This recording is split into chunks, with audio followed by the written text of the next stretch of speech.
今天我们就先不分享大学里面的草莓长势情况，只留一个果。闯地苗，我做的一个试验，一颗草莓上10几个花朵全部摘掉，我就留了一个果。我就想看一看，只留一个果的情况下，这颗果子能长到多大，是否能长成70、80克、100多克的果子。头果一般都很大，闯地苗的头果一般都能达到35克以上，也有50克左右的。那么这个头果还是独果，现在它是全村的希望，已经有了1个月的时间。当然了，它从开花授粉到现在已经有了50天左右的时间了。我们现在就看看这颗果子长多大了。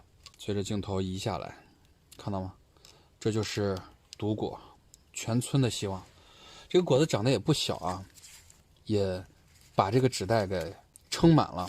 今天也是趁着大雨天必须要给它摘掉，因为它已经彻底熟透了。这个果子从纸袋里面取不出来，只能把它给撕开，看看这个闯地苗长得怎么样。再不撕，它可能就烂掉。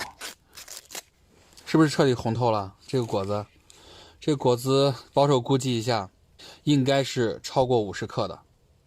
独果的话，集中了草莓所有的营养，应该是会比较重。现在咱们就摘下来，这个果子我们去称一称它有多重。我们能看到这个果子非常的饱满，它不是双头果，果子的种子也熟透了，外观特别的亮。看看到底有多少？不会吧，只有53克吗？这样看来，这果子称完之后只有53.18克。